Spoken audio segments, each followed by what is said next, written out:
Hello students, আমরা আজকে মূলত সমযোজী যৌগের হাইব্রিডাইজেশন কিভাবে বের করতে হয় এবং কোনো একটা যৌগের মধ্যে মুক্তজোড় ইলেকট্রন সংখ্যা কিভাবে বের করব তা নিয়ে দেখাবো। আমি একটু বলে রাখি, হাইব্রিডাইজেশন বা সংকরায়ন আমাদের সিলেবাসে মূলত দুই রকমের যৌগের জন্য পড়তে হয়। ফার্স্টটা হচ্ছে সমযোজী যৌগের জন্য, এরপর আমাদের পড়তে হবে জটিল যৌগ বা জটিল আয়নের জন্য, দ্যাট মিনস কমপ্লেক্স আয়ন। আমি কিন্তু আজকের ক্লাসে মূলত আলোচনা করব সমযোজী যৌগের হাইব্রিডাইজেশন নিয়ে, এবং এর জন্য আমি আসলে একটা টেকনিক লিখে রেখেছি। এর জন্য কয়েকটা টেকনিক আছে, বাট এই টেকনিকটা তোমাদের জন্য বোঝা ইজি হবে বলে আমি এটা লিখেছি। আর আসলে তো টেকনিক বলতে কিছু নেই, পুরোটাই আসছে কনসেপ্ট থেকে। দ্যাট মিনস এই যে টেকনিক বা শর্টকাটটা আমরা বলছি, এটা আসলে কিভাবে আসে এটাও আমি দেখিয়ে দিব। ওকে, এবার দেখো, এখনো কিন্তু তোমাদের বোর্ডে দেখা মাত্র কিছু লেখার দরকার নেই, আমি বলবো কোন জায়গায় ভিডিওটা পজ করে তোমাদের লিখে নিতে হবে। ওকে, দেখো এখানে আমি লিখেছি x equal half V plus M minus C plus A. এই আসছে কই থেকে? এই আসছে অ্যানায়নের চার্জ। দ্যাট মিনস এইকে আমরা লিখলাম অ্যানায়নের চার্জ, আর মাইনাস ক্যাটায়নের চার্জ। দ্যাট মিনস এখানে সি যে আছে, সিটা হচ্ছে ক্যাটায়নের চার্জ। ওকে, এবার দেখো এম আসছে কই থেকে? এম আসছে মনোভ্যালেন্ট থেকে। মনোভ্যালেন্ট মানে একযোজী, যেমন হাইড্রোজেন আছে, এরপর হ্যালোজেন গুলা ফ্লোরিন, ক্লোরিন, ব্রোমিন, এগুলো হচ্ছে মূলত একযোজী। দ্যাট মিনস এম আসছে কিসের জন্য? কেন্দ্রীয় পরমাণুর সাথে যুক্ত একযোজী পরমাণু সংখ্যা। যেমন তুমি যদি CH4 মিথেন চিন্তা করো, তাহলে মিথেনে সেন্ট্রাল অ্যাটম বা কেন্দ্রীয় পরমাণু কার্বনের সাথে যুক্ত আছে একযোজী কে? হাইড্রোজেন। কয়টা যুক্ত আছে? 4টা যুক্ত আছে। বুঝে গেছে বিষয়টা? এবার দেখো ভি আসছে ভ্যালেন্স শেল বা যোজ্যতা স্তর, বা সহজে যদি আমরা বলি তাহলে বাইরের শেল থেকে। দ্যাট মিনস ভি কেন আসছে? কেন্দ্রীয় পরমাণু যোজ্যতা স্তরে ইলেকট্রন সংখ্যা। যোজ্যতা স্তর মানে আমি কি বললাম? ইংলিশে ভ্যালেন্স শেল হবে। দ্যাট মিনস ওইখান থেকে আমি ফার্স্টটা লিখেছি ভি। এবার দেখো তো এখানে আমি এক্স যে টার্মটা লিখেছি, এটা কি বলেছি? এটা হলো সংকরিত বা হাইব্রিড অরবিটাল সংখ্যা। আর এখানে একটা হাফ দিয়েছি না? হাফ দেওয়ার কারণ কি? হাফ দেওয়ার কারণ হচ্ছে আমরা কথা বলছি কোন যৌগ নিয়ে? মেইনলি সমযোজী যৌগ নিয়ে। সমযোজী যৌগ হয় কয়জনের মধ্যে? দুইজনের মধ্যে। দ্যাট মিনস এটা যদি কোনো ইলেকট্রন সংখ্যা হয়, আমি এখনো বলছি না, এটা হচ্ছে যদি কেন্দ্রীয় পরমাণুর বাইরের দিকে ইলেকট্রন সংখ্যাটা হয়, তাহলে ওইখানে যে ইলেকট্রন সংখ্যা আছে ওটা শেয়ার করবে কয়জন? দুইজন। সেই জন্য আমরা এখানে 2 দিয়ে কি করে দিচ্ছি? ডিভাইড। এইটুক বোঝা গেছে আশা করি। এরপর দেখো মুক্তজোড় লোন পেয়ার ইকুয়াল আমি লিখে রেখেছি X minus M minus D. X মানে এর আগে আমি বলেছি কি? সংকরিত বা হাইব্রিড অরবিটাল সংখ্যা। আর এম মানে আমি বলেছি কেন্দ্রীয় পরমাণুর সাথে যতটা একযোজী মোল, দ্যাট মিনস হাইড্রোজেন বা হ্যালোজেন যুক্ত আছে। আর ডি দিয়ে আমি বলছি কি? কেন্দ্রীয় পরমাণুর সাথে যুক্ত দ্বিযোজী। দ্যাট মিনস ডি আসছে কিসের জন্য? ডাইভ্যালেন্ট বা দ্বিযোজী পরমাণু বুঝাতে। ডাইভ্যালেন্ট কি হতে পারে? যেমন সালফেট যদি আমরা চিন্তা করি, তাহলে সালফেটের সেন্ট্রাল অ্যাটম হচ্ছে কি? সালফার। সালফারের সাথে একযোজী তো কোনোটা যুক্ত নেই। অক্সিজেনের যোজ্যতা আমরা জানি হচ্ছে বা ব্যালেন্সি জানি হচ্ছে 2, তাহলে দ্বিযোজী যুক্ত আছে কয়টা? 4টা। ওকে, এবার দেখো আরেকটা বিষয় আমি একটু বলে রাখি, যেহেতু আমি সালফেট লিখেই ফেলছি, অ্যামোনিয়াম প্লাসও লিখে দিচ্ছি। কেন আমরা অ্যানায়নের চার্জকে কি করছি? প্লাস করছি। এর কারণ কি? দেখো তো 2 মাইনাস মানে কি? এই যৌগের মধ্যে আরো ইলেকট্রন আসছে, তাই না? যেমন সোডিয়াম যদি ইলেকট্রন দিয়ে দেয়, তখন আমরা কি লিখি? এটাকে সোডিয়াম প্লাস লিখি, তাই না? যদি ও ইলেকট্রন দিয়ে দেয়। দ্যাট মিনস মাইনাস হচ্ছে ইলেকট্রন আসা, আর প্লাস অ্যামোনিয়াম প্লাস। প্লাস মানে কি? ইলেকট্রন দিয়ে দিচ্ছে। ইলেকট্রন দিয়ে দিলে ক্যাটায়নের চার্জ কি হয়ে যাবে? মাইনাস। দ্যাট মিনস ওই ইলেকট্রনগুলো বাইরে যাচ্ছে। বুঝা গেছে ক্যাটায়নের চার্জ কেন নেগেটিভ, দ্যাট মিনস মাইনাস করতে হয়, আর অ্যানায়নের চার্জ কেন যোগ করতে হয়? এর কারণ হচ্ছে অ্যানায়নের চার্জ মানে কি? 2 মাইনাস বা মাইনাস আছে, এর মানে কি? ওর কাছে ইলেকট্রন আরো আসছে, সেই জন্য এটা কি করতে হবে? অ্যাড করতে হবে। আর ক্যাটায়নের চার্জ, দ্যাট মিনস তোমাকে যে যৌগটা দেওয়া আছে ওটা যদি কি উপরে প্লাস দেওয়া থাকে বা 2 প্লাস দেওয়া থাকে, দ্যাট মিনস ওর কাছ থেকে অতটা ইলেকট্রন চলে গেছে। বিষয়টা বুঝা গেছে? এবার একটু দেখি আমরা কয়েকটা এক্সাম্পল। যদি তোমাকে বলে দেয় CH4 এর হাইব্রিডাইজেশন, এটা সবচেয়ে সহজ। x ইকুয়াল কি হবে? এখানে আমাদের সেন্ট্রাল অ্যাটম কি আছে? কার্বন। কার্বন হচ্ছে গ্রুপ 4 এ বা গ্রুপ 14 এর মোল। দ্যাট মিনস এর ভ্যালেন্সিয়াল ইলেকট্রন কয়টা আছে? 4টা। দ্যাট মিনস এটা হবে x ইকুয়াল হাফ। এখানে দেখো v এর মান কি হবে? b plus m minus c plus a। এখানে তো কোনো প্লাস বা মাইনাস চার্জ নেই, তাই না? দ্যাট মিনস ক্যাটায়নের চার্জ অ্যানায়নের চার্জ দুইটাই 0 হবে। তাহলে এর ভ্যালেন্সিয়াল ইলেকট্রন আছে 4টা, এর সাথে একযোজী আসছে কয়টা? তাও 4টা। That means 4 plus 4 minus 0 plus 0। তাহলে এটা কি হয়? হাফ ইন্টু 8, দ্যাট মিনস কি হয়ে যায়? 4। এক্স জিনিসটা আমি কি বলেছি? হাইব্রিড অরবিটাল সংখ্যা। দ্যাট মিনস কয়টা অরবিটাল হাইব্রিডাইজেশন হলো? তাহলে দেখো তো এটা 4 আসছে, দ্যাট মিনস হবে একটা s 3টা p। দ্যাট মিনস কি? sp3 না? যদি sp3 হয় তাহলে কয়টা অরবিটাল লাগে আমার? একটা s অরবিটাল লাগে আর তিনটা p অরবিটাল লাগে। তাহলে টোটাল অরবিটাল লাগবে কয়টা আমার? চারটা। আর হাইব্রিড অরবিটালও পাওয়া যাবে কয়টা? চারটাই পাওয়া যাবে। এবার দেখো তো এই যৌগের মধ্যে কি কোনো লোন পেয়ার আছে? লোন পেয়ার বা মুক্ত জোড়কে আমি সংক্ষেপে লিখছি কি দিয়ে? lp দিয়ে।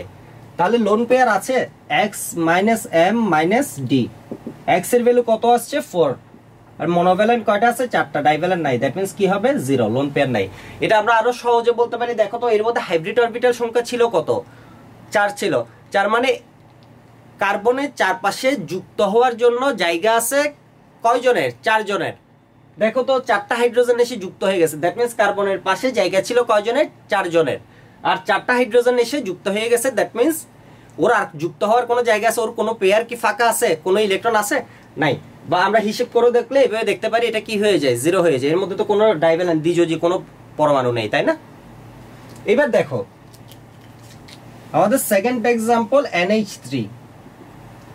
NH3 এর ক্ষেত্রে যদি আমরা x হিসেব করতে চাই তাহলে সেন্ট্রাল অ্যাটম নাইট্রোজেনের বাইরের শেলে ইলেকট্রন আছে কত? 5। এর কারণ হচ্ছে ও কি গ্রুপ 5 এ বা গ্রুপ কি 15 এর মল। এবার দেখো তো এর সাথে একযোজী, হাইড্রোজেন তো একযোজী, একযোজী আছে কয়টা? 3টা।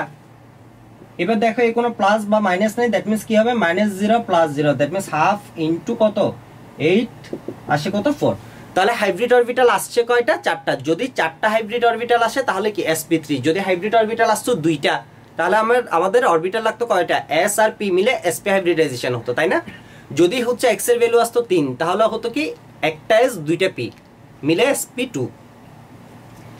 এবার দেখো তাহলে এটা হবে sp3 হাইব্রিডাইজেশন। এবার এই যৌগের জন্য যদি লোন পেয়ার বলে, দেখো ওর যুক্ত হওয়ার জায়গা আছে কয়জনের জন্য? x এর ভ্যালু আসছে 4, দ্যাট মিন্স ও ওর চারপাশে কে নাইট্রোজেন ওর চারপাশে যুক্ত করতে পারবে কয়জনকে? 4 জনকে। বাট যুক্ত হয়েছে কয়জন? 3 জন, দ্যাট মিন্স 3টা হাইড্রোজেন এসেছে, দ্যাট মিন্স এখানে একটা লোন পেয়ার পাওয়া যাবে। আমরা যদি এমনিও হিসাব করে দেখি তাহলে কি দাঁড়ায়? লোন পেয়ার ইকুয়াল আমাদের এই যে টেকনিকটা আছে এখানে কি লিখে দিয়েছি আমি? x - m - d, that means monovalent বা একযোজী পরমাণুর এবং কি ডাইভ্যালেন্ট বা দ্বিযোজী পরমাণুর সংখ্যা আমাদের বাদ দিতে হবে।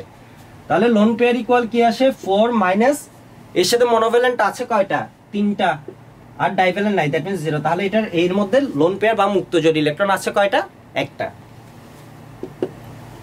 এবার দেখো ভিডিওটা একটু পজ করে এই লেখাগুলো লিখে নাও। এরপর আমরা তাহলে আরো কয়েকটা एग्जांपल পড়ে নি। ধরো তোমাকে দিয়ে দিল হচ্ছে SF6। SF6 যদি দিয়ে দেয় এর হাইব্রিডাইজেশন কি হবে? এর জন্য আমরা লিখব x = হাফ v। v মানে হচ্ছে কেন্দ্রীয় পরমাণুর ভ্যালেন্স শেলে বা বাইরের শেল বা যোজ্যতা স্তরে ইলেকট্রন সংখ্যা। তাহলে সালফারের জন্য কত হবে? 6 প্লাস ফ্লুরিন আছে কয়টা? ফ্লুরিনটা একযোজী, তাই না? হ্যালোজেনগুলো। তাহলে 6 + 6, এখানে তো কোনো যোগের মধ্যে প্লাস মাইনাস চার্জ নেই, দ্যাট মিন্স কি হবে? -0 + 0, তাহলে কি হলো? Half into 12, that means 6। 6 মানে একটা s 3টা p হলে কয়টা অরবিটাল হয়? একটা s 3টা p মিলে 4টা, দ্যাট মিন্স আমাদের d লাগবে কয়টা? আরো 2টা। তাহলে কি হবে? sp3d2 hybridization. তাহলে দেখি বলো তো এবার এখানে কোনো লোন পেয়ার আছে? এখানে কোনো লোন পেয়ার নাই। কেন? এর কারণ হচ্ছে এর x এর ভ্যালু আসছে কত? 6, দ্যাট মিন্স সালফারের চারপাশে বসার জায়গা আছে কয়জনের জন্য? 6 জনের জন্য। যুক্ত হয়েছে কয়টা ফ্লোরিন? 6টা ফ্লোরিন, দ্যাট মিন্স এখানে লোন পেয়ার কি হবে? 0। আর আমরা যদি x - m - d দিয়ে করি তাও দেখবো 6 মাইনাস মনোভ্যালেন্ট আছে কয়টা? 6টা, ডাইভ্যালেন্ট নাই, দ্যাট মিন্স কি 0। এবার দেখো আমরা আরেকটা যৌগের ক্ষেত্রে একটু দেখি, এটা হচ্ছে xenon hexafluoride। xenon hexafluoride যদি হয় তাহলে আমাদের এখানে সেন্ট্রাল অ্যাটম xenon, xenonএর বাইরে ও যেহেতু ইনার্ট বা নিষ্ক্রিয় গ্যাস, দ্যাট মিন্স হচ্ছে ওর বাইরে ইলেকট্রন আছে কয়টা? 8টা ইলেকট্রন আছে। আর এর সাথে ফ্লুরিন যুক্ত হয়েছে 6টা, -0 + 0, তাহলে হাফ ইনটু 14, দ্যাট মিন্স কি হবে? 7। বুঝে গেছে বিষয়টা? 7 যদি হয় তাহলে কোন হাইব্রিডাইজেশন হবে? একটা s 3টা p মিললে কি হয়? sp3। কয়টা অরবিটাল লাগছে? 4টা অরবিটাল লাগছে এখনো। তাহলে d কয়টা লাগবে? আরো 3টা লাগবে। তাহলে কি হবে? sp3d3 hybridization. বুঝে গেছে বিষয়টা? একটা s 3টা p 4 সাথে d কয়টা? 3টা, দ্যাট মিন্স কয়টা হলো? 7। এবার দেখি বলো তো এখানে লোন পেয়ার আছে কিনা। এখানেও চারপাশে যুক্ত হওয়ার জায়গা আছে কয়জনের জন্য? 7 জনের জন্য। যুক্ত হয়েছে কয়জন? 6 জন, দ্যাট মিন্স কি আছে? এখানে একটা লোন পেয়ার আছে। বাট SF6 এ কি কোনো লোন পেয়ার ছিল? SF6 এ ছিল না, কারণ ও যুক্ত হওয়ার জায়গা আছে 6 জনের জন্য। যুক্ত হয়েছে কয়জন? 6 জন। এবার একটু আমরা দেখি আয়নের ক্ষেত্রে কি হবে।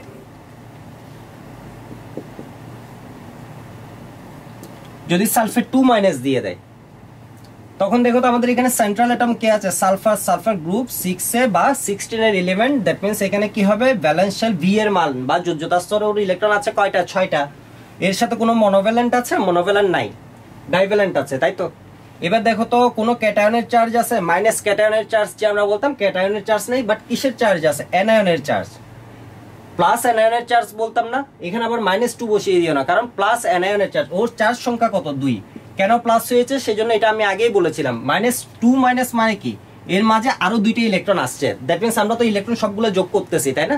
মানে ওর বাইরে, কেন্দ্রীয় পরমাণুর বাইরে ইলেকট্রন কয়টা আছে, তাহলে হাফ ইন্টু এটা কি হয়ে যাচ্ছে 8। দ্যাট মিন্স কি আসবে 4। 4 মানে কোন হাইব্রিডাইজেশন, একটা S 3টা P মিলে sp3 হাইব্রিডাইজেশন।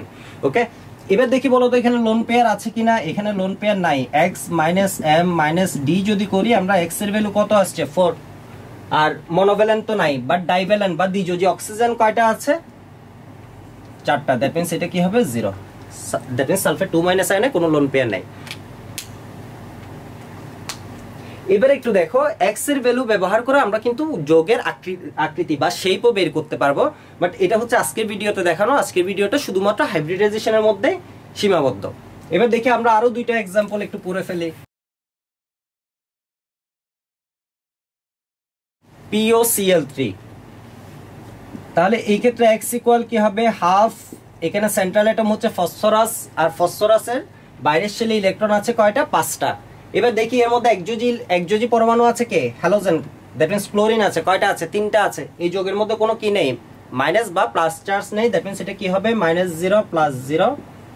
তাহলে এটা হবে হাফ ইন্টু কত, 8। দ্যাট মিন্স কত, 4। 4 মানে এটা কোন হাইব্রিডাইজেশন, sp3। এবার দেখি বলো তো এর মধ্যে লোন পেয়ার আছে। লোন পেয়ার সমান আমরা কি জানি, x মাইনাস মনোভ্যালেন্ট কয়টা, 3টা। অক্সিজেন আছে, ডাইভ্যালেন্ট অক্সিজেন কয়টা আছে, একটা। দ্যাট মিন্স এটা কি হবে 0, লোন পেয়ার নেই। এবার দেখো আমরা আরেকটা আন্তঃহ্যালোজেন যৌগ বা ইন্টারহ্যালোজেন অ্যালকেন নিয়ে বলছি, বা ইন্টারহ্যালোজেন কম্পাউন্ড নিয়ে বলছি। দেখো এক্ষেত্রে আয়োডিন হচ্ছে কি সেন্ট্রাল অ্যাটম। আমরা জানি হচ্ছে আন্তঃহ্যালোজেন যৌগগুলো কেন গঠিত হয়, এগুলো হচ্ছে গ্রুপে যত উপর থেকে নিচে যাওয়া যায় তত কি তড়িৎ ঋণাত্মকতার ভ্যালুগুলা বাড়তে থাকে, এই জন্যই হচ্ছে এরা যৌগ গঠন করে। এবং দেখবা হচ্ছে কি তোমার ধরো ফ্লোরিন আর হচ্ছে ক্লোরিন, যেটা বড়, দ্যাট মিন্স এর মধ্যে বড় কে, ক্লোরিন না। ক্লোরিনের সাথে ফ্লোরিন দেখবা একটা যুক্ত হতে পারে, ক্লোরিনের সাথে ফ্লোরিন দেখবা 3টা যুক্ত হতে পারে, ক্লোরিনের সাথে ফ্লোরিন দেখবা কয়টা, 5টা যুক্ত হতে পারে। 7টা পারে না, এর কারণ হচ্ছে কি ফ্লোরিনের চারপাশে যখন 7টা ফ্লোরিন এসে যাবে, ক্লোরিনের চারপাশে যখন 7টা ফ্লোরিন এসে যাবে, তখন দেখা যাবে এর মধ্যে যোগের মধ্যে কি অ্যাস্টেরিক হিন্ড্রেন্স, দ্যাট মিন্স একটার জন্য আরেকটা কি আসতে পারবে না। বুঝে গেছে বিষয়টা। সেজন্য এই যৌগগুলো দ্যাট মিন্স ClF7 যৌগটা স্টেবল হয় না।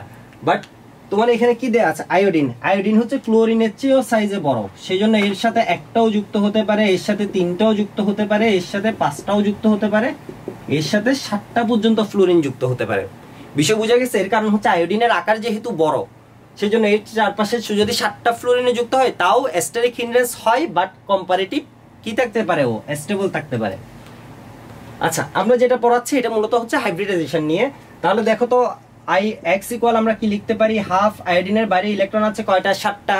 আর এর সাথে একযোজি পরমাণু আছে কয়টা, 7টা। প্লাস বা মাইনাস কোনো চার্জ নেই। দ্যাট মিন্স কি হবে, x equal half into 14, that means 7। 7 মানে কি একটা S 3টা P মিলে sp3, এরপর D3।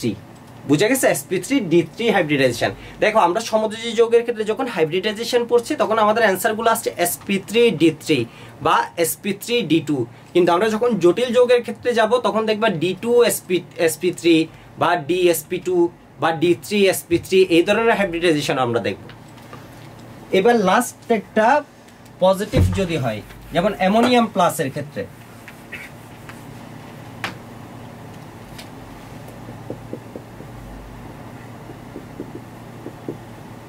তাহলে এই ক্ষেত্রে কি হবে, হাফ। এখানে সেন্ট্রাল অ্যাটম কে আছে, নাইট্রোজেন। এর বাইরে ইলেকট্রন কয়টা আছে, 5টা আছে। এর সাথে মনোভ্যালেন্ট কয়টা আসছে, 4টা। মাইনাস ক্যাটায়নের চার্জ, এখানে ক্যাটায়নের চার্জ আছে কি প্লাস, দ্যাট মিন্স এটা কি হবে -1 +1, তাই না। দ্যাট মিন্স হচ্ছে চার্জ হচ্ছে কি +1, দ্যাট মিন্স এটা কি হবে মাইনাস ক্যাটায়নের চার্জ প্লাস অ্যানায়নের চার্জ তো 0, দ্যাট মিন্স কি আসে হাফ ইন্টু 8, এটা কি হয় 4, 4 মানে হচ্ছে sp3 হাইব্রিডাইজেশন। আর এখানে কোনো লোন পেয়ার আছে, এখানে লোন পেয়ার যুক্ত হওয়ার জায়গা ছিল কয়জনের জন্য, 4 জনের জন্য, যুক্ত হয়েছে 4 জন, দ্যাট মিন্স কি হবে 0। আরেকটা एग्जांपल দেখো তো, এটা নিচেরাই পারবে। যদি দিয়ে দেই xenon oxyhexafluoride, that means xenon, তাহলে এই ক্ষেত্রে x equal half, central atom হচ্ছে xenon, xenon-এর সাথে xenon মানে দ্যাট মিন্স এর বাইরে ইলেকট্রন আছে কয়টা, 8টা, তাই না, ইনার্ট। প্লাস মনোভ্যালেন্ট কয়টা যুক্ত আছে, 4টা, প্লাস মাইনাস কোনো চার্জ নাই, তাহলে হাফ ইনটু 12, এটা কি হয়ে যায় 6, 6 মানে sp3d2 হাইব্রিডাইজেশন। আর এর মধ্যে কোনো লোন পেয়ার আছে, দেখো তো এর মধ্যে লোন পেয়ার হিসেব করতে গেলে আমার x এর ভ্যালু কত 6, এই থেকে আমাদের মাইনাস করতে হবে মনোভ্যালেন্ট। মনোভ্যালেন্ট কয়টা মাইনাস করব, 4টা, তাই না। এখানে ফ্লোরিন আছে কয়টা, 4টা। আর ডাইভ্যালেন্ট আছে কয়টা, একটা, দ্যাট মিন্স কি হয় একটা লোন পেয়ার আছে। ওকে, তাহলে আমাদের হচ্ছে এরকম দেখবে বিভিন্ন একাডেমিকের পরীক্ষায় এবং অ্যাডমিশনের পরীক্ষায় এই কোয়েশ্চেনটা দিয়ে দেয়, নিচের কোন যৌগের মধ্যে মুক্তজোড় ইলেকট্রন আছে, বা নিচের যৌগটির হাইব্রিডাইজেশন কি, বা নিচের যৌগগুলোর হাইব্রিডাইজেশন লিখতে বলে। মানে এই কোয়েশ্চেনটা হচ্ছে অ্যাডমিশনের জন্য, দ্যাট মিন্স বুয়েট, কুয়েট, চুয়েট, রুয়েট, ডিই, বুটেক্স এগুলোর জন্য যেমন ইম্পর্টেন্ট, আবার একাডেমিকও এটা খুবই কমন কোয়েশ্চেন। আশা করি এই টেকনিকটা তোমরা বুঝে যে কোনো যৌগের জন্য হাইব্রিডাইজেশন বের করতে পারবে। আর জটিল যৌগের ভিডিওটা হচ্ছে আমি খুব শীঘ্রই দেখবা যে তোমরা পেয়ে যাচ্ছ।